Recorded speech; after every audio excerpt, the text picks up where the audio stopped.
શું તમે ક્યારેય સાંભળ્યું છે કે કાતિલ ઠંડી ખેડૂતોના કાળજા સમાન પાકને નુકસાન પહોંચાડી શકે? તો તમારા સવાલનો જવાબ આ અહેવાલમાં રહેલો છે। બીજી તરફ માવઠાની જે તબાહી છે તેના ભયંકર દ્રશ્યો આવતા તમારું પણ હૃદય કંપી ઉઠશે જે આ દ્રશ્યો જોશો ત્યારે અમે બતાવીએ તાતની વેદનાનું આ અહેવાલ।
એક વાતાવરણમાં પલટો આવ્યો અને જે પાકનો ઉછેર કરવા ના રાત કે ના દિવસ, ના ઠંડી જોઈ કે ના ગાઢ ધુમ્મસ, વ્યાજે રૂપિયા લીધા, બસ એક જ ધ્યેય સાથે મહામૂલા પાકનું જતન કર્યું, પરંતુ હાથ લાગી તો નિરાશા।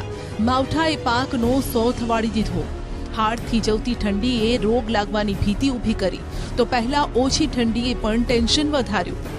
જો કે માવઠા બાદ ફરી થરથર કંપાવી દે તેવી ઠંડી અને ગાઢ ધુમ્મસથી ખેડૂતના પાકને માઠી અસર પડી રહી છે। ખેતરમાં મોડી રાત્રે આવી ભયંકર ઠંડીમાં કરેલી મજૂરી પર પાણી ફરી વળ્યું। આ શિયાળો ગુજરાતના ખેડૂતો માટે કાળમુખો સાબિત થયો। મોસમની દગાખોરીથી ભર શિયાળે ખેડૂતોના પાકને થયેલી ઠંડીની અસરના કારણે પરસેવો વળી ગયો છે। હે કુદરત, હવે તું રહેમ કર આ તાત પર। કેટલી આફતનો સામનો કરશે આ ધરતીપુત્ર। 15 દિવસ પહેલા હવામાન પણ પાકને અનુકૂળ રહેતા ઉત્પાદન સારું થશે તેવી આશા તેમને બંધાઈ હતી। ખેતરમાં ઉભેલો પાક જેમ પવનથી લહેરાઈ રહ્યો હતો તેમ ખેડૂતોના ચહેરા પણ હરખાઈ રહ્યા હતા। તેવામાં જ ઠંડી અને માવઠાના પ્રકોપે તાતની આશા પર પાણી ફેરવી દીધું। ભારે પવનના કારણે ઘઉં અને રાયડાનો પાક જમીદોઝ થઈ ગયો। બટાકામાં જીવાત આવી ગઈ। ખેડૂતોની ચિંતા પણ વધી ગઈ। પાટણ જિલ્લાના ખેડૂતોના માથે સતત ગગડતા ઠંડીના પારાના કારણે તેઓ પણ હેરાન છે। કાતિલ ઠંડીના કારણે જનજીવન તો પ્રભાવિત છે, પરંતુ થરથર કંપાવી દે તેવી ઠંડી ખેડૂતો માટે આફત બની પડી છે। વાવેતર એટલો બધો હતો કે બહુ સારો હતો, પણ આ છેલ્લા 15-20 દિવસથી ઠંડી બહુ પડવાના કારણથી રાયડામાં નુકસાન આવ્યું, અયડામાં નુકસાન આવ્યું, ફાલ બળી ગયા બધા, અને અમારા ગામમાં નુકસાની બહુ મોટી ભયંકર આવી ગઈ એમ। પાટણ જિલ્લામાં લાખો રૂપિયા ખર્ચે ખેડૂતે 2,22,935 હેક્ટરમાં રવિ પાકનું વાવેતર કર્યું। પાટણ જિલ્લાના ધરતીપુત્રોએ મોટી માત્રામાં રાયડો, ચણા, એરંડા, ઈસબગુલ, વરિયાળી, જીરું સહિતના મોંઘા દાટ બિયારણથી મહા મહેનતે વાવણી કરી। ત્યારે આ તમામ પાક પર હાલ તો આફત ત્રાટકી છે, જેથી પાકમાં થયેલી નુકસાનીથી પાટણનો ખેડૂત હચમચી ગયો છે।